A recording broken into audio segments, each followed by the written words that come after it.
Hello everyone, welcome to study logics. Telangana రాష్ట్రంలో ప్రభుత్వం విడుదల చేయబోతున్న విఆర్ఓ పోస్టులకు సంబంధించి ఈ వీడియో చేస్తున్నాను.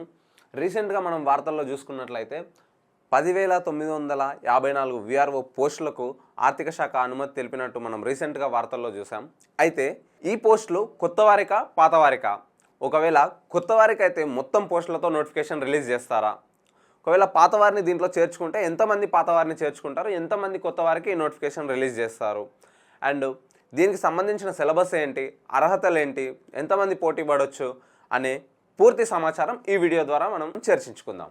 రైట్, వీడియోలోకి వెళ్ళినట్టయితే ఇక్కడ 10,954 ఖాళీలకు సంబంధించి ఆర్థిక శాఖ ఆమోదం తెలిపింది.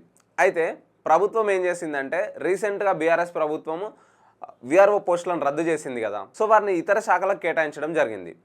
వారిని తిరిగి రెవెన్యూ శాఖలో చేయడానికి మీకు ఇంట్రెస్ట్ ఉందా అని ప్రభుత్వం వాళ్ళ అంగీకారం తీసుకుంటే వారిలో 9,654 మంది మేము తిరిగి రావడానికి ఇంట్రెస్ట్ ఉన్నాం అని తెలిపినారు. వీరిలో తిరిగి ఈ విఆర్ఓ జాబ్ చేయడానికి క్వాలిఫై అయ్యి ఉన్న వాళ్ళు 6,000 మంది, దానికి క్వాలిఫై అయ్యి లేని వాళ్ళు 3,654 మంది. ఎందుకు ఈ క్వాలిఫై డిస్క్వాలిఫై అంటే ఇప్పుడు ధరణి చట్టం పోయి భూభారతి చట్టం వచ్చింది తెలంగాణలో. సో వీటికి సంబంధించిన మళ్ళీ స్టడీ చేయాల్సి ఉంటుంది. అండ్ ఇప్పుడు ఆ జాబ్ చేయాలంటే ఇంకెక్కువ నాలెడ్జ్ అవసరమై ఉండాలి. సో దీనికి ఎడ్యుకేషన్ క్వాలిఫికేషన్ కూడా అవసరమై ఉంటుంది. విఆర్ఓ జాబ్కి మినిమం ఇంటర్ క్వాలిఫికేషన్తో ఉంటుంది. సో ప్రమోషన్స్ ద్వారా పాత పద్ధతుల్లో విఆర్ఓ పదోన్నతులు పొందిన వారు అయి ఉంటారు ఈ 3,654 మంది. అయితే ఇంటర్ లేదా డిగ్రీ కంప్లీట్ చేసి ఉన్న విఆర్ఓ జాబ్కి ఎలిజిబుల్ అయ్యే వాళ్ళు 6,000 మంది. సో మనకు మిగిలే పోస్టులు ఎన్ని?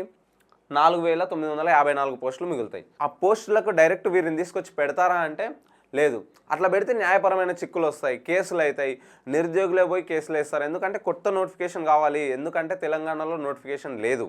ఇప్పటి వరకు కొత్త ప్రభుత్వం వచ్చిన తర్వాత కొత్త నోటిఫికేషన్ అనేదే లేదు. విద్యార్థులు అండ్ నిరుద్యోగులు చాలా ఎదురు చూస్తున్నారు కొత్త నోటిఫికేషన్స్ కోసం. సో ఇదే బహుశా కొత్త నోటిఫికేషన్ కావచ్చు తెలంగాణలో. మేబీ ఇలాంటి నోటిఫికేషన్ని తక్కువ పోస్టులతో వేస్తే ఊరుకోరు. ఒకవేళ ఇలాంటి నోటిఫికేషన్ని పాత వాళ్ళని తెచ్చి రీప్లేస్ చేస్తే ఎవరు ఊరుకోరు. సో వీరికంటూ ఒక ఎగ్జామ్ పెట్టడమో, టెస్టులు నిర్వహించడమో, లేదంటే ఏదన్నా డిపార్ట్మెంటల్ టెస్టులు పెట్టడం ద్వారానో ఏదో విధంగా న్యాయపరమైన చిక్కులు లేకుండా వీరిని తీసుకుంటారు. మిగిలే పోస్టులు 4,954 పోస్టులు అనేవి మాత్రం మిగులుతాయి. వీటికి నోటిఫికేషన్ జారీ చేయొచ్చు. లేదంటే వీరిలో క్వాలిఫై అవ్వగా మిగిలిన పోస్టులను కూడా కలిపి మనకు కొత్త నోటిఫికేషన్ జారీ చేయవచ్చు. ఇది విఆర్ఓ నోటిఫికేషన్ రిలీజ్ చేయడానికి ఉన్న ఒక కన్ఫ్యూజన్లో ఉన్న పరిస్థితి ఏంటంటే మొత్తం పోస్టులకు రిలీజ్ చేయడానికి అయితే రాదు. ఒకవేళ కొత్త వారిని తీసుకునేటట్టయితే పాత వారిని ఏం చేయాలి, పాత వారిని ఎలా ఫిల్ చేయాలి, దీని మీద ప్రభుత్వం ఒక క్లారిటీకి వచ్చిన తర్వాతనే కొత్త నోటిఫికేషన్ అనేది రిలీజ్ అవుతుంది. సో అది ఉగాదికా, మేనా అండ్ జూనా అనేది ఇంకా మనకు తెలీదు. దీనికి సంబంధించిన ఎడ్యుకేషన్ క్వాలిఫికేషన్ అండ్ సిలబస్కి సంబంధించిన వివరాలు తెలుసుకున్నట్టయితే మనము ప్రీవియస్ విఆర్ఓ పేపర్ ఆధారంగా మనం తెలుసుకుందాం. ప్రీవియస్ విఆర్ఓ పేపర్ ఏంటంటే 150 మార్కులకు ప్రీవియస్ విఆర్ఓ ఎగ్జామ్ 2018 నిర్వహించబడింది. దీంట్లో పార్ట్ ఏ, పార్ట్ బి ఉన్నాయి. పార్ట్ ఏలో జనరల్ స్టడీస్ అంటే మనకు సాధారణంగా history, polity, economy and general science, current affairs ఇలాంటి సబ్జెక్టులన్నీ జనరల్ సైన్స్లో మనకు. ఇంకా పార్ట్ బి చూసుకున్నప్పుడు arithmetic, reasoning and English part below ఉన్నాయి. ఇది 700 జాబ్స్కి 14 లక్షల మంది అప్పట్లో అప్లై చేశారు. 700 జాబ్స్కి 14 లక్షల మంది అప్లై చేశారు. ఇప్పుడున్న కాంపిటీషన్ దృష్ట్యా మనం చూసుకున్నట్టయితే ఈ 14 లక్షల మంది కాస్త 20 లక్షల మంది కూడా అవ్వచ్చు. సో ప్రభుత్వం ఎన్ని జాబ్స్ కోసం నోటిఫికేషన్ రిలీజ్ చేస్తుంది అనేది ఇప్పటికీ క్లారిటీ లేదు. రీసెంట్గా మనం వార్తల్లో చూసుకుంటే ఉప ముఖ్యమంత్రి బట్టి విక్రమార్క గారు అంటున్నారు తెలంగాణలో వరుసగా నోటిఫికేషన్స్ ఇస్తుంటే నిరుద్యోగులు గ్యాప్ కావాలంటున్నారంట. ఎట్లా అంటే వాళ్ళు జాబ్ క్యాలెండర్ ప్రకారం గ్రూప్ 1 నోటిఫికేషన్ రిలీజ్ చేశారు, గ్రూప్ 2 నోటిఫికేషన్ రిలీజ్ చేశారు, 3 రిలీజ్ చేశారు, 4 రిలీజ్ చేశారు అండ్ డిఎస్సి పోస్టులకు కూడా కొత్త నోటిఫికేషన్లు ఇస్తూనే ఉన్నారు. కానీ మనకు గ్యాప్ దొరకక కన్ఫ్యూజ్ అయ్యి చదవట్లేదని ఆయన ఒక మీటింగ్లో మాట్లాడడం జరిగింది. సో ఈ విధంగా ప్రభుత్వము కొత్త సీసాలో పాత